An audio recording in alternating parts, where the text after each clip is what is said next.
Before I start this session, I would like to show my gratitude to Dr. Gopalakrishnan sir and Padmavati ma'am, PIDA CEO, and to wonderful PMC meditation masters and to PMC UK organizers.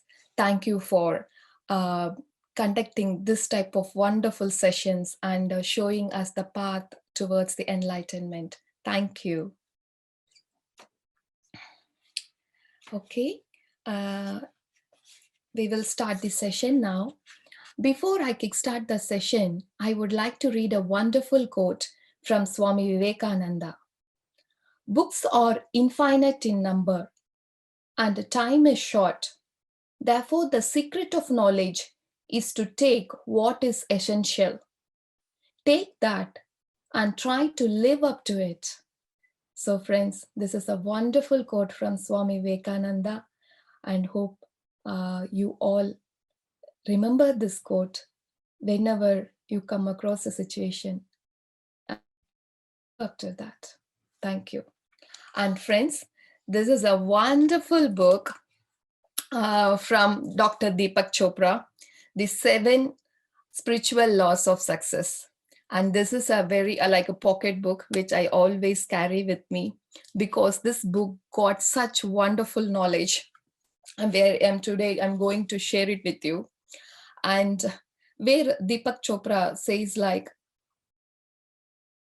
based on natural laws that govern all of creation, this book shatters the myth that success is the result of hard work, exacting plans, or driving ambitions. So it's not always necessary. The hard work is necessary to get all the things done. Sometimes when we connect with ourselves to the nature, sense of well-being, good health, fulfilling relationships, everything will come forth in ease. So we are going to dive into this wonderful 7 wonderful laws and what he has shared in depth. Yes, I would like to share my screen now. In the 7 spiritual laws of success reveals that such desperate striving isn't necessary or even desirable. In the natural world, creation comes forth with ease. A seed doesn't struggle to become a tree, it simply unfolds in grace. So this book reveals that 7 spiritual laws of success. If we follow those 7 spiritual laws, really we will unreveal the beauty of our life. And the 7 spiritual laws are the law of pure potentiality, the law of giving, the law of karma, the law of least effort, the law of intention and desire, the law of detachment, the law of dharma. So these are the wonderful 7 laws, friends. And yep, I will share my screen now. So these are the 7 wonderful laws. So the first law, the law of pure potentiality. So the pure consciousness is pure potentiality. Or in the present moment. Example, during meditation, we try to go into the thoughtless state. So that is the field of pure potentiality. So by connecting to our breath, we connect to that present moment. So during that pure conscious moment, that creates that field of pure potentiality. So when we talk about this potentiality, what it is the field of all possibilities of the infinite creativity. The source of all creation is what it is. When we connect to our true self, when we connect to our like normally we connect ourselves to the object reference, the external items. Example, to value our self-worth, we connect to our job, the level of job that we do, or we connect ourselves to the external factors like money or to the situation. So we always refer ourselves to that object and we say, okay, I am value of that much money, I am self-worth now. Or I got a high qualified job, so that time I feel very proud. Oh yes, I got that high profile job and I got that power in me. But when we lose the job, we shouldn't lose that kind of power that we have internally. So when we lose that job, what we normally tend to do, oh, I lost my power. When we lost our money, we are done. We feel like, oh no, I can't move further. But to avoid that, when we- to avoid that object referral, we have to refer ourselves internally. That is the self referral. So to do that self referral, what is self referral? That means irrespective of the job I hold, or the position I hold, or the money I have, or the situation I am in, whatsoever, still I have to be in a stable position. In the sense, even though I lost a job, I should have the courage, I should have the power in me, feeling that I can get a new job by doing the hard work. So that kind of power in you should be there. If I lost money, I'm absolutely fine. Still, I can recover from that situation. That thought power should be there inside you. How you develop that thought power inside you is you have to be in that pure conscious state. In the sense, you have to turn yourself internally instead of referring yourself like object referral that we do our external reference. Try to do your internal reference. That means try to understand, do your internal journey. How you do your internal journey is one straightaway example is meditation. When you know yourself, you will know your self-worth. You know about yourself and you know how powerful you are. So self-awareness. So these are the things to understand ourselves completely, we have to do the journey internally. So these are the few practical steps, friends, that how we can be in the field of pure conscious state. One is the meditation. So here in the book, it says like do 30 minutes a day. So it's completely up to you. You do 1 hour, 2 hour, it's absolutely fine. And take time to be silent, to just be yourself. Sometimes we feel like I don't want to do any regular task, just want to do something different, or something we feel like I want to do which I like to do. So just take a moment, pause yourself. When you got that thought, just pause yourself, give respect to your thought, give respect to that beautiful moment. Sometimes, most of the times, we try to ignore, it's okay, it's okay. No, it's not okay. To give yourself the time, take pause. When you got that thought, give yourself a pause and take time to be silent, to just be yourself and meditate and silently witness the intelligence within every living thing.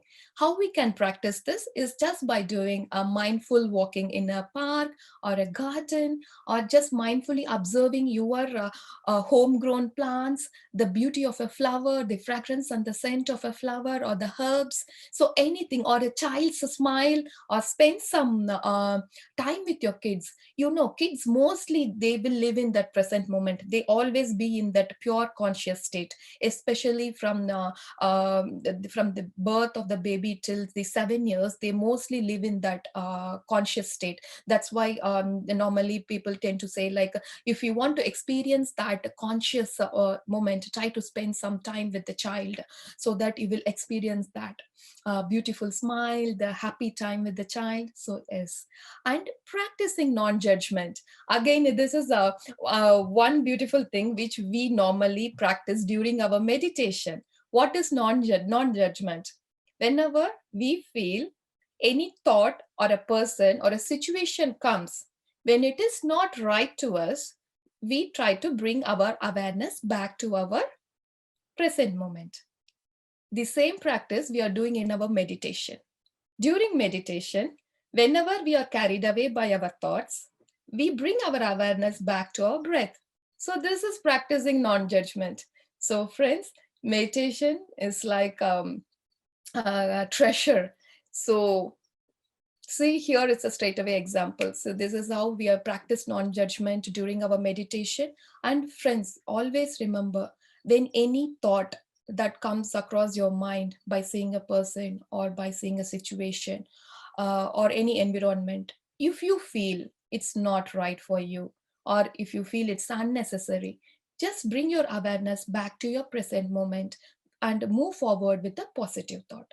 So friends, this is all about field of pure potentiality, which is nothing but being in a pure present moment and enjoying that present moment.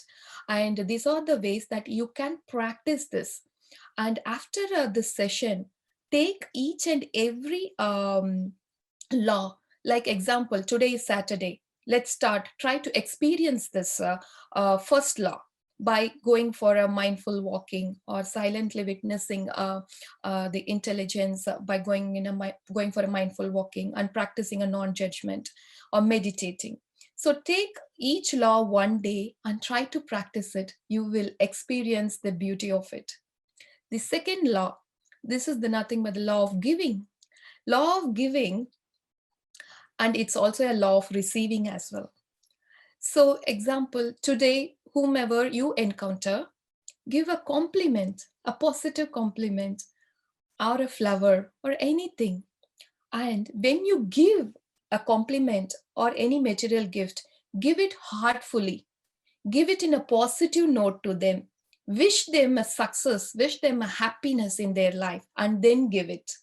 And when someone gives you a compliment or a flower or anything, the love, the affection, the acceptance, the care, receive it gratefully. That is the beauty of it. So it's while giving, how much heartfully you give, while receiving the compliment also, you should receive it in the same way, with the same happiness and with the same joyfulness and the cheerfulness.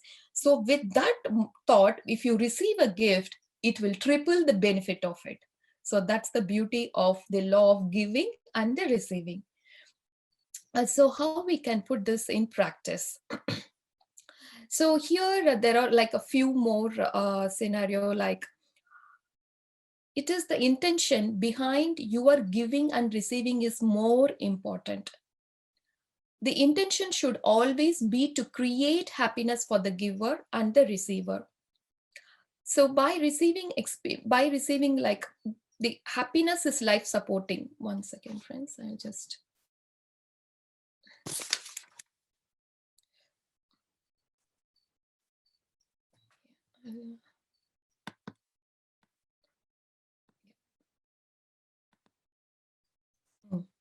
because happiness is life supporting and life sustaining, and therefore it generates the increase. So friends, just remember this one point: whenever you give and receive gifts, always do it in a the intention behind that is very important, and always do it in a positive note and receive it in a happy mood. Okay. So again, how we can put this in practice? So here we go.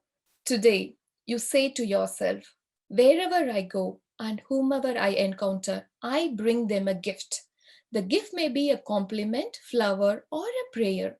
Today, I will give something to everyone I come into contact with.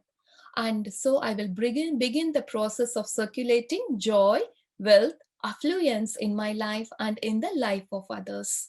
So it's not just we are benefiting out of it, we are benefiting the life of others. So that is again the beauty hidden inside that.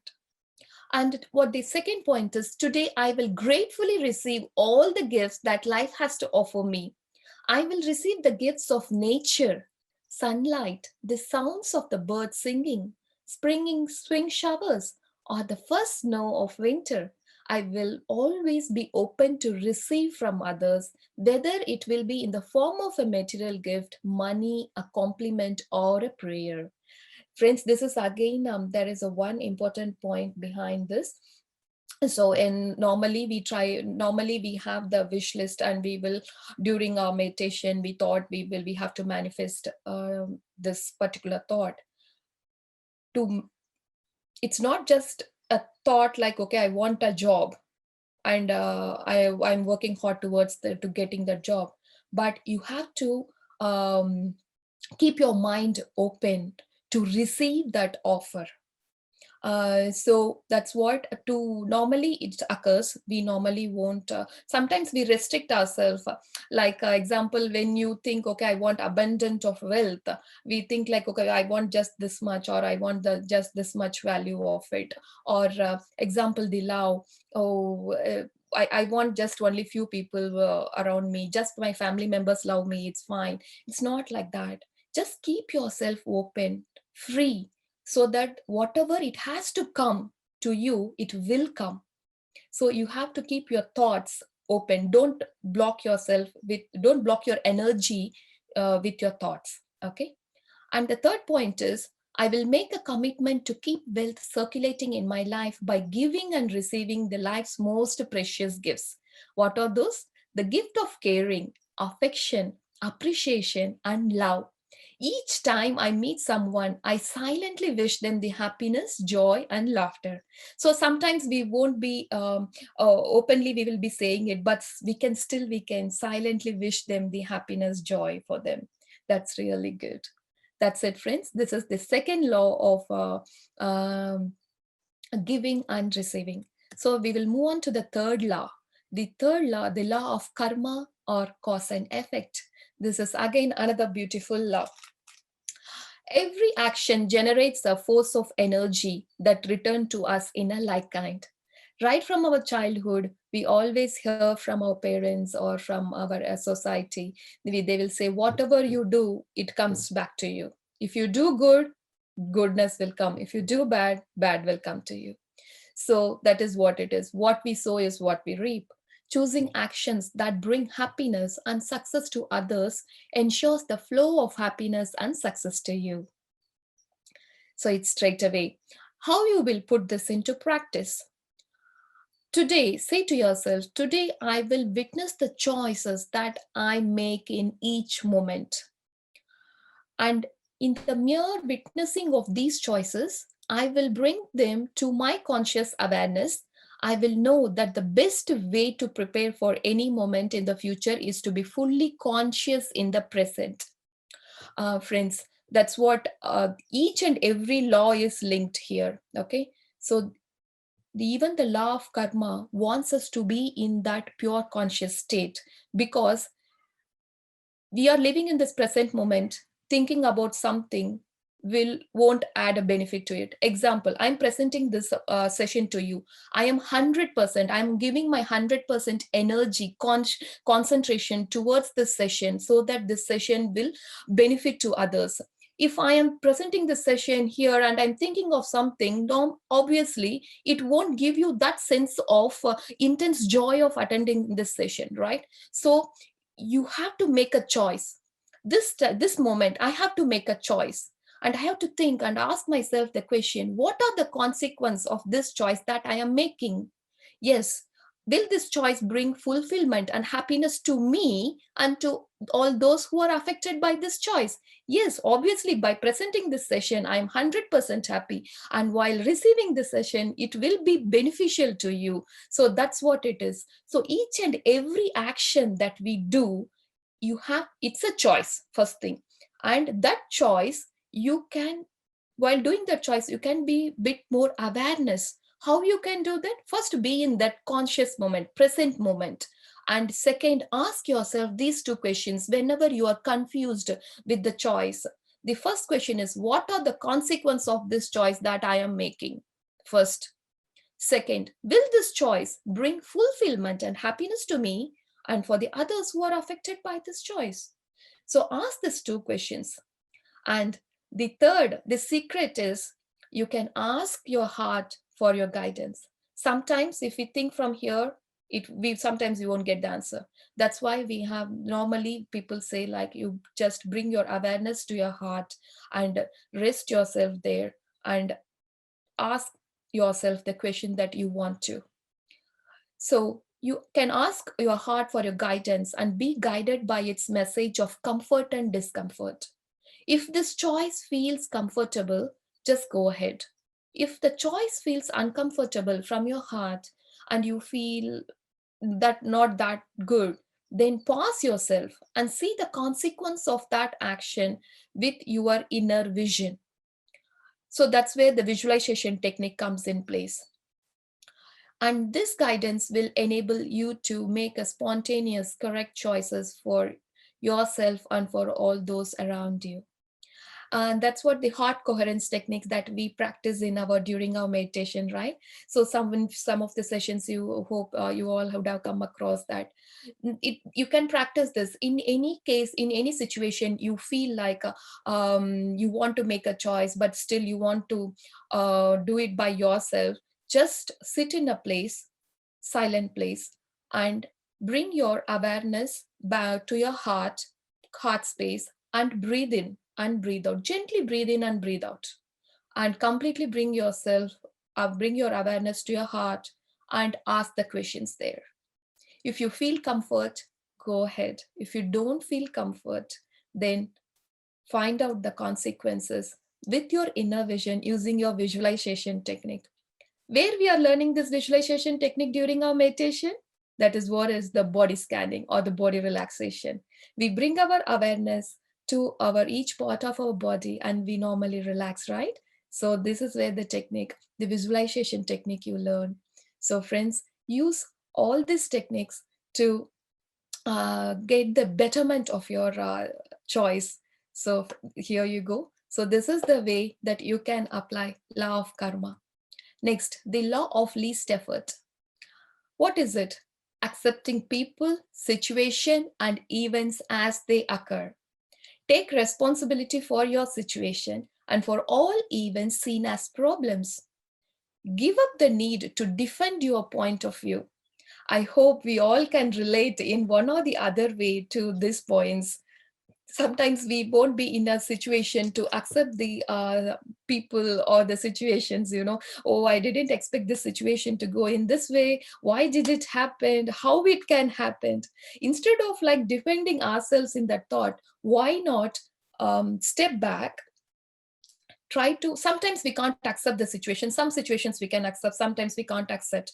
So if you feel I can't accept the situation but still I have to take control of the situation, I have to move ahead, then just step back and just use this previous law, the law of, in the law of karma we learned a technique called that bringing your awareness to your heart and bring that situation.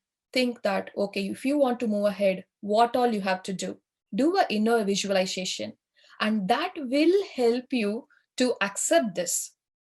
Okay, you can take control of your situation, you can take responsibility for that situation, and then you can carry on. So example, I will give a good example which happened to me last night.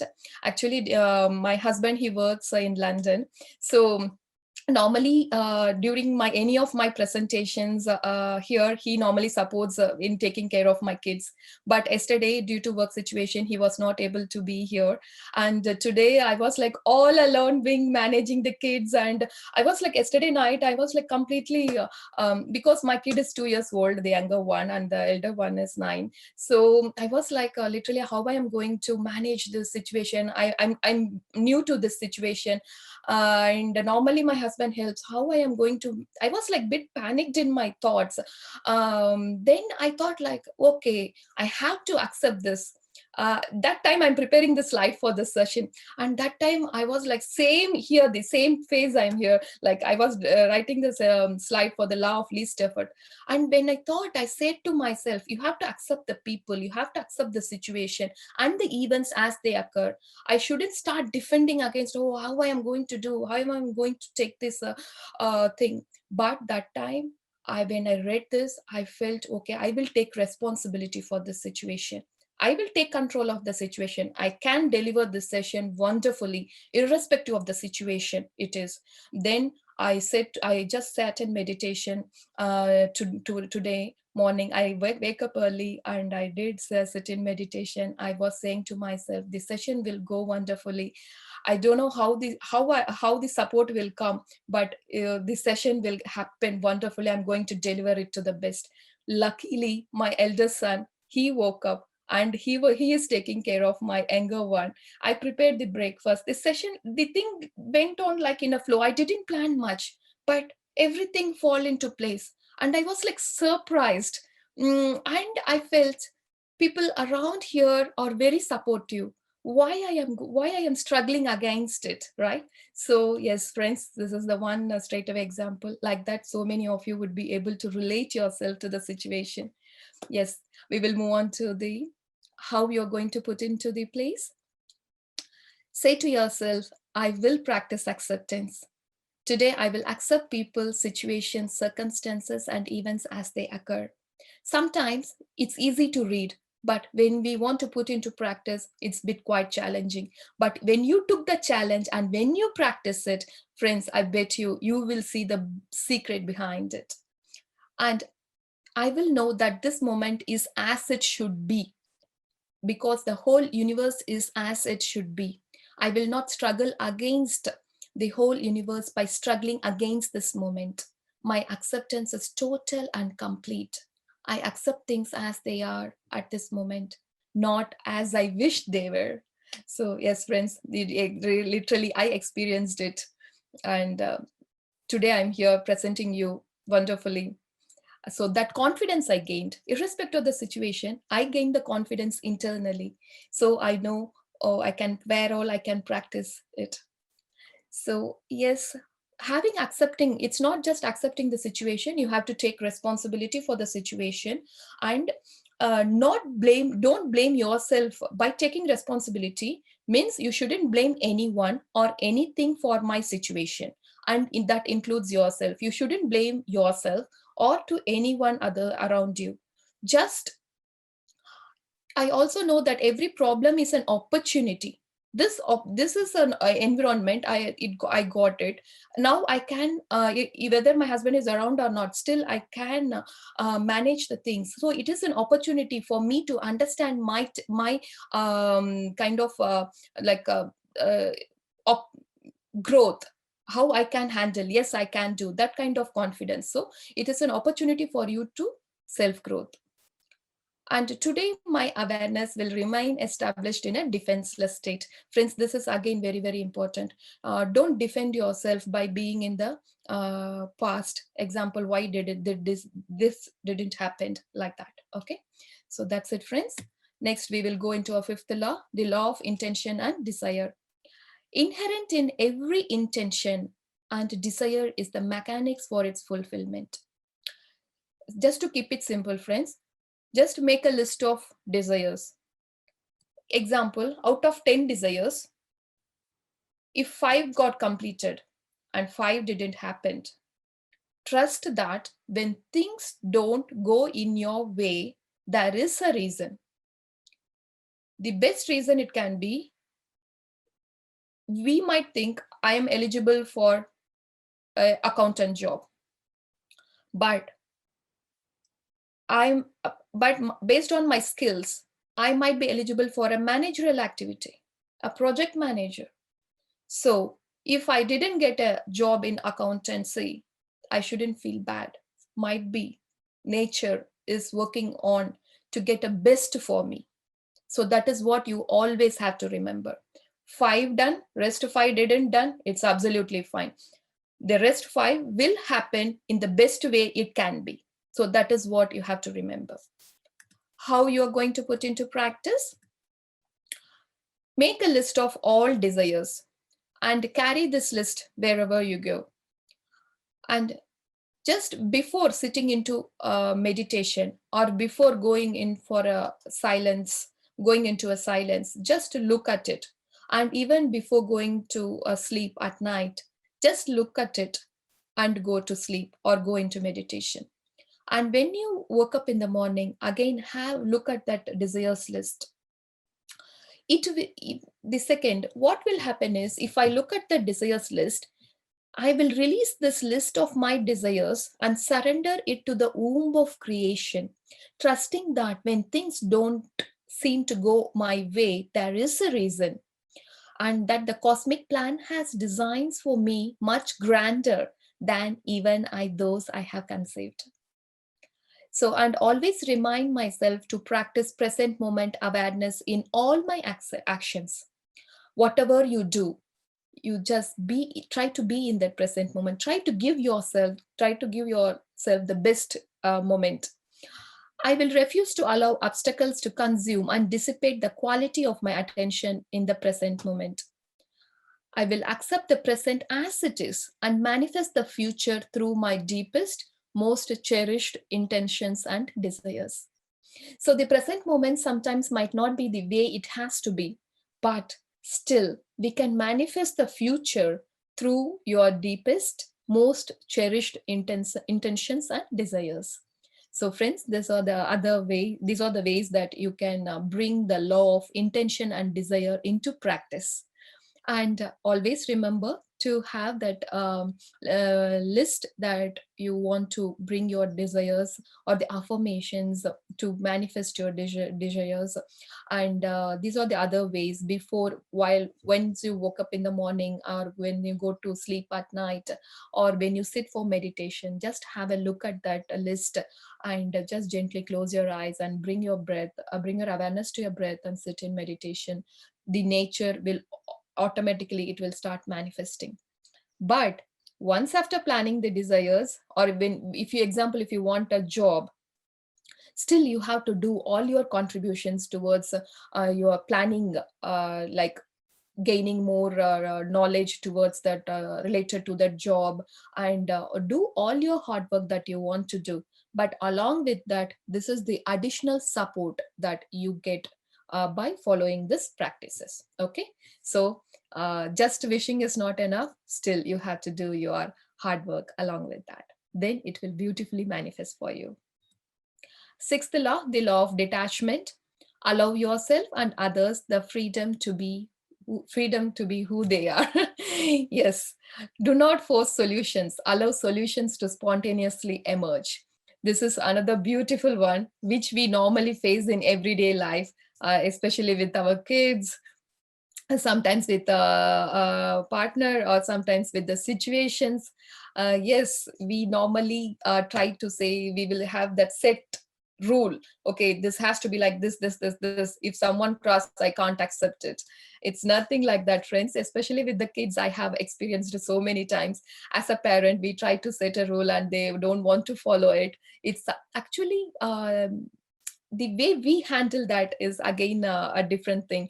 But allow them to be, example, if they want to play in water, once in a while at least you have to let them go, let them play in the water and enjoy that moment. Let them to enjoy that present moment by playing in the water, and let them enjoy what they want to do.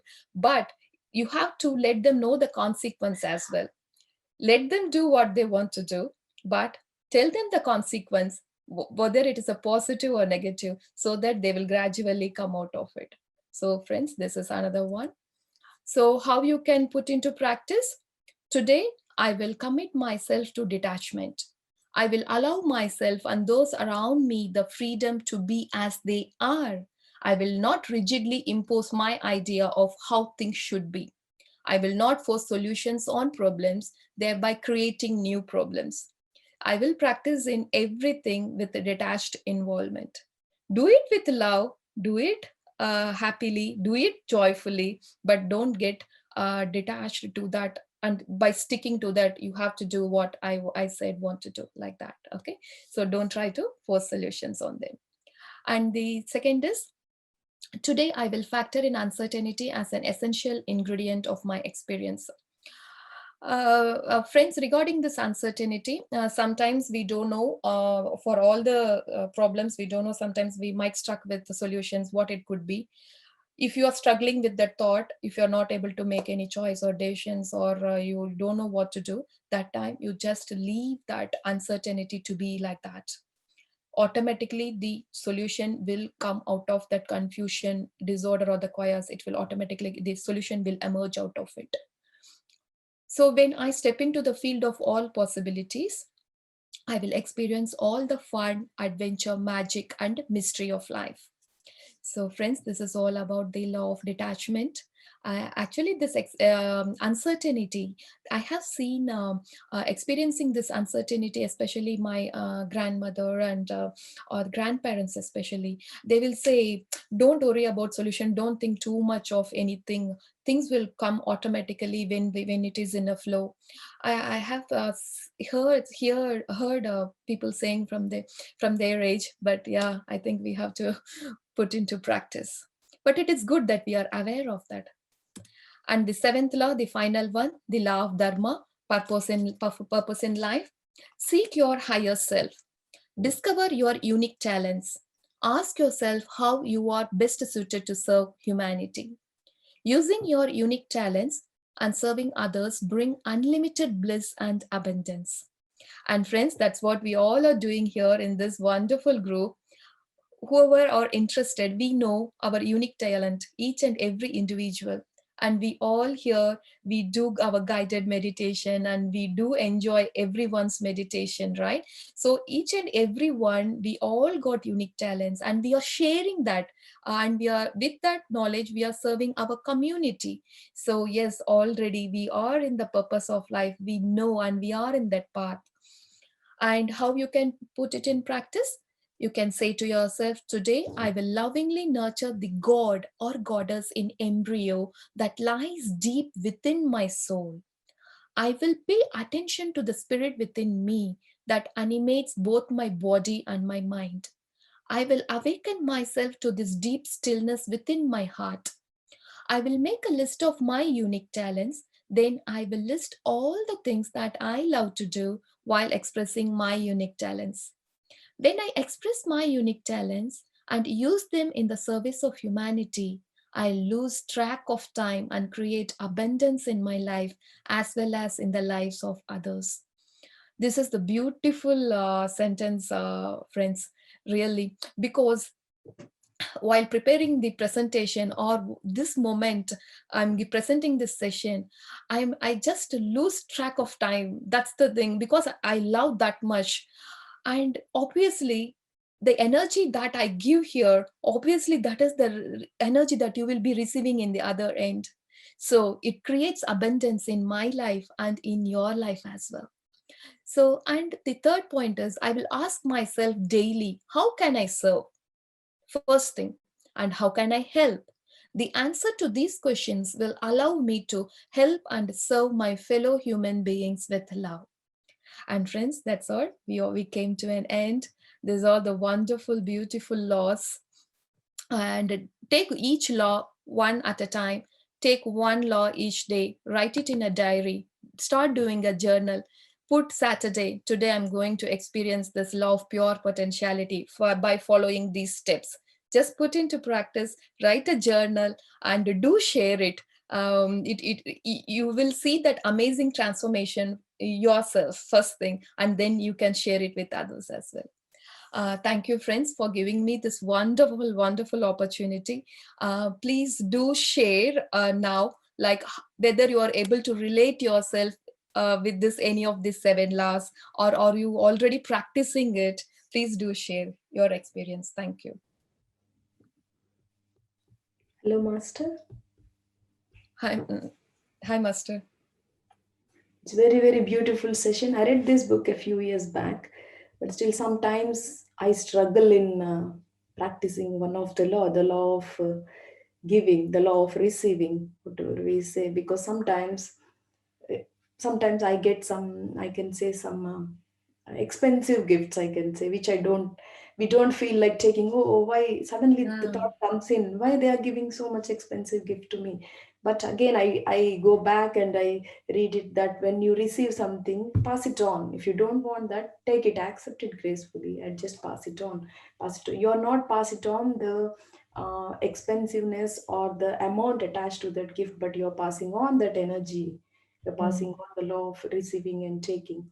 And so that one I practiced after reading this book, but I keep reminding myself because suddenly when I receive something, a thought comes in. Yeah, Then yeah. when we go to India, why they are giving me all these things? Suddenly it comes in. So I learned that to pass on, and also the law of detachment that still I'm practicing with kids, because when they say something, oh, I want to go out for a party, Mm. comes to from our awareness that okay, because I haven't been to any night out parties when I'm young, so it comes, oh, it's not safe. Suddenly we come into that it's not safe to tell them, and again this law of detachment comes into place. I also heard from Patriji that the law of non-interference. Mm. Don't go and give your advice too quickly, or don't interfere in other people's lives, or even kids. We think, like we have heard from many Yeah. masters saying that they come through us, but they are not ours. So always that reminds me that okay, less detachment, less interference, and all. And Yeah. wonderful session. Thank you for reminding us all of this, Thank these you. seven spiritual laws. Thank you very much.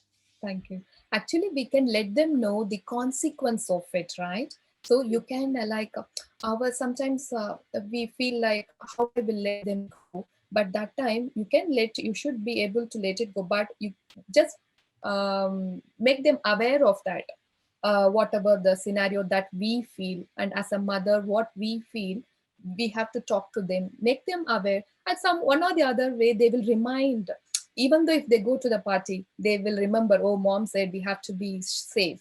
So Yeah. they will get that, remember, they will remind that points. So yeah, it's good. Thanks for sharing, master. Thank you.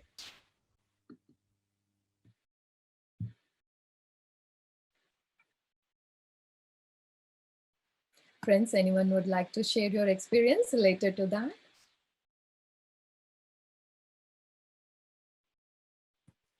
Hi, Priya. Wonderful Right, Priya? session.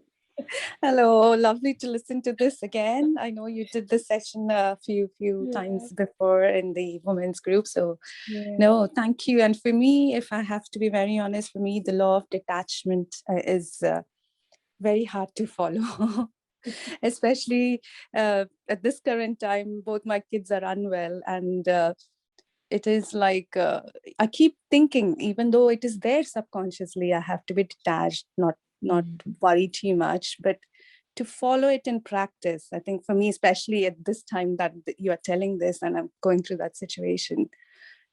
Yeah, but hopefully I'll get to work on it slowly.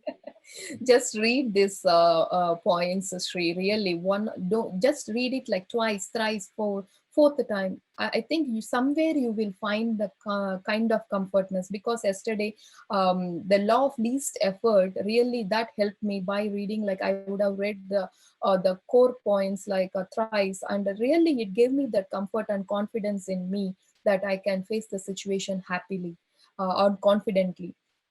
So yes, whenever we feel a bit challenged by the situation, that is the time that you have to read this book, by like at least go through the core points and get the knowledge out of it and put into practice. Whenever the challenge comes, always remember it's the time to learn. It's the time to, like, the challenge has come for me to learn and improvise myself. So use this opportunity, Shri, to at least wherever you feel that the core points you will get connected to, and you will get at least one or the other way, you will get that positivity from this book. Thank you. Sure. Thank you, Priya. Friends, when you share your thoughts, when you speak, then only you will feel like uh, even the smallest experience will make a big difference in others' life. So come forward and share your thoughts. That's where we all came from, right? So it is good to see you all and hearing to your experience. We all are very much interested. Please come forward to share your experience.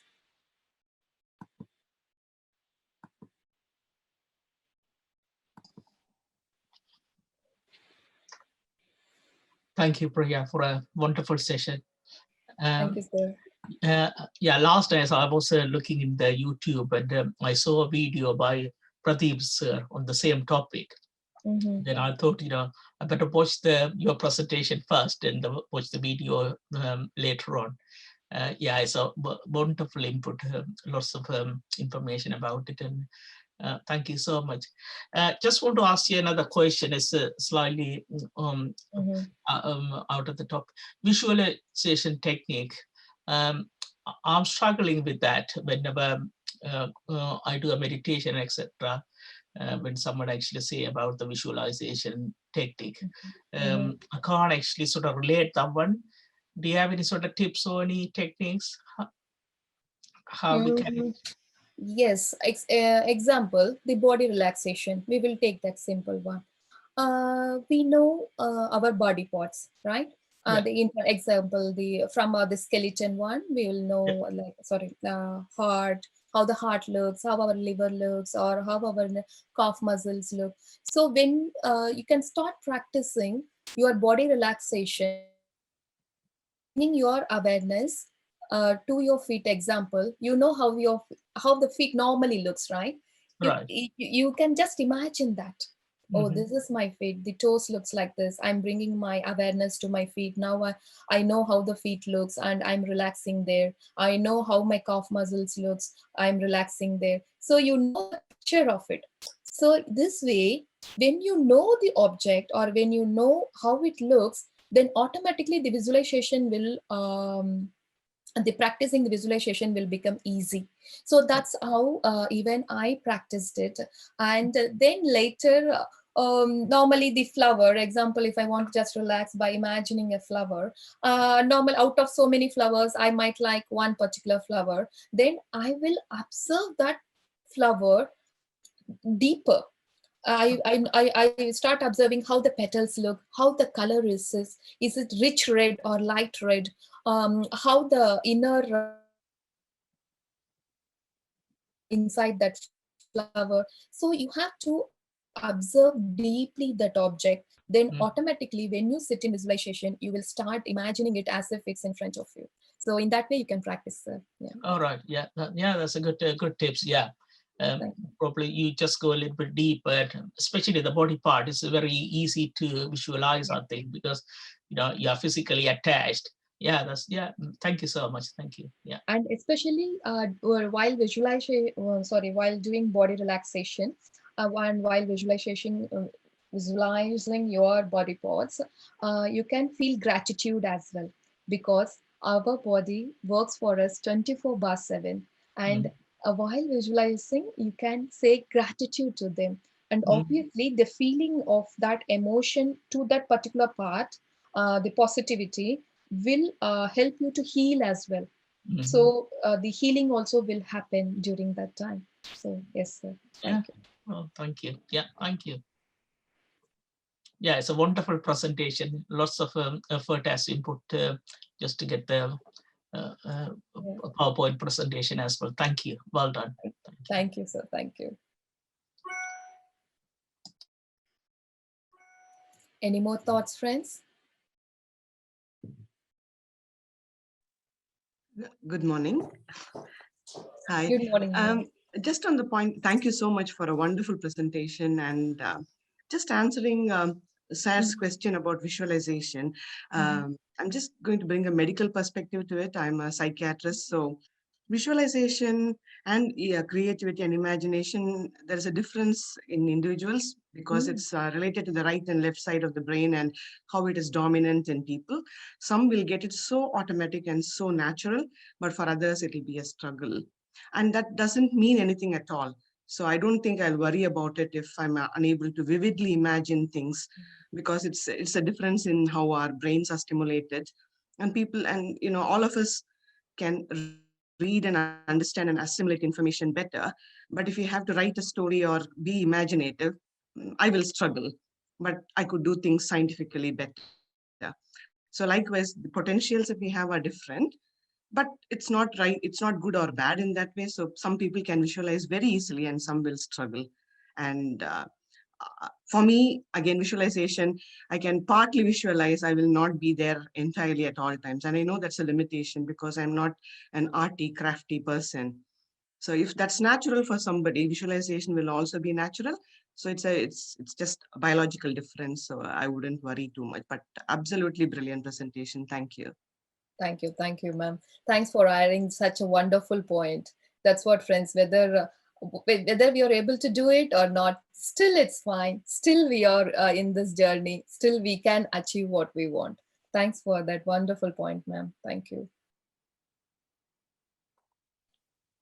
5 more minutes, friends. Come on. Thank you, Priya. Very valid points. I heard before also, but still I want to recall all the points. That's why I attended today's section. As a law of detachment, what Srilu said, that's right. Because as a mother, we think so many, if they are not well, suddenly we get that feeling. But Yes. what you said, that's right. Keep on reminding ourselves, we slowly come out of that attachment.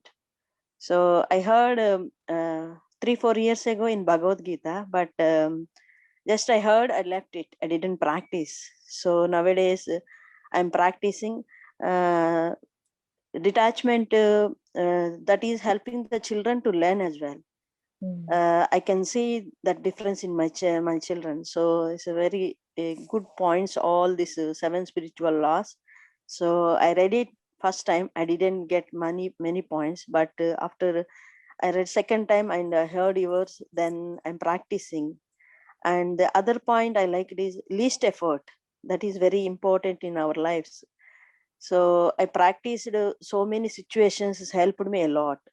So that's why I'm keep on practicing, and I'm suggesting to read my children as well. So that is helping for them as well. Thank you very much for the wonderful section. Thank you, Madhavi. Really, the wonderful point is you are sharing this knowledge to your kids is like you are giving them a biggest gift in their life, because this book is a wealth of knowledge. I would say, whenever any challenge comes, I always refer to this book immediately. Whenever any challenge comes, first we have to remind to ourselves is this challenge has come to teach me something. That means this is for my. It's an opportunity for my growth. Okay, what I have to do, because in that challenging situation we feel we are sometimes helpless. That time just try to uh, just refer this book. Don't need to read everything, just refer to any point that you feel connected to. I think you will get some good positive note out of it, which will strengthen you during that time. And I always have this book in my handbag, because wherever I go I just keep on reading. It's not just one time, two time. If we read, we will get the thing out of it. We have to read it. It has to get memorized. We have to put into practice. When we put into practice, when the situation comes, we can face it directly. We don't need to go and refer this book that time. So friends, it's a wonderful, because I have come across reading so many spiritual books, but in all that book, out of this 7 laws, there will be one point will be there, guaranteed. So I feel this book is like a wealth. It is, and it got all the core points from so many spiritual books that got in this one. So better try to read as many times as you can, so that you will gain that knowledge inherent in you. That's it, friends. Any more sharing? Just quickly, can I add 2 more points as well? I'll be very brief. With Yeah. the principle of detachment, law of detachment, the unconditionality which all of our scriptures talk about. Because once you put in your effort, and if you expect the results to be in a particular direction, and if it doesn't happen, that's when we get disappointed, and all our sufferings start from that point. So if you put in all your effort and have that unconditionality, say whatever comes your way as a result, you just accept that, and that will prevent a lot of suffering. And I can tell you as a psychiatrist, that is what I advise to my patients. And of course, it's very pertinent to all of us as human beings, because we want things to happen in a certain way. And if doesn't happen, we get so uncomfortable about it. And along with that comes the law of least effort as well. Acceptance is related to that as well. So just accept what happens. If you see, most of us in most of our interactions, in discussions and in debates and in even just normal conversations, when two people converse, you'll say, I like it, but when you get that but in the statement, you are actually opposing some of the views, and you're becoming defending your point in some ways. That immediately puts the other person on guard. So I try and avoid always saying, I like it, but when it comes with a but, you are actually trying to enforce your point of view, or you are not accepting what the other person says 100%. So the conversation takes a slightly different slant, and that happens in normal life. So just try and observe that and be mindful. And if you avoid that happening, the conversation is much more entertaining and 100% with 100% purity and consciousness. Thank you. Thanks for adding such a wonderful point, ma'am. Thank you. Thank you, Priyaji. It was really, really beautiful. The best thing I like about the explanation of yours is the law of dharma, which I struggle to practice. And the way you informed, how do you identify the purpose of life and how do you practice it? So thank you for sharing that and sharing your own example, that how did you yesterday come over the lesson effort. So making it live, your story was really, really useful. But I would like to, because the time is over, would maybe the next time or tomorrow to talk about the law of dharma or purpose of life in detail, if that's okay. Yeah, yes, ma'am. Yes, yeah.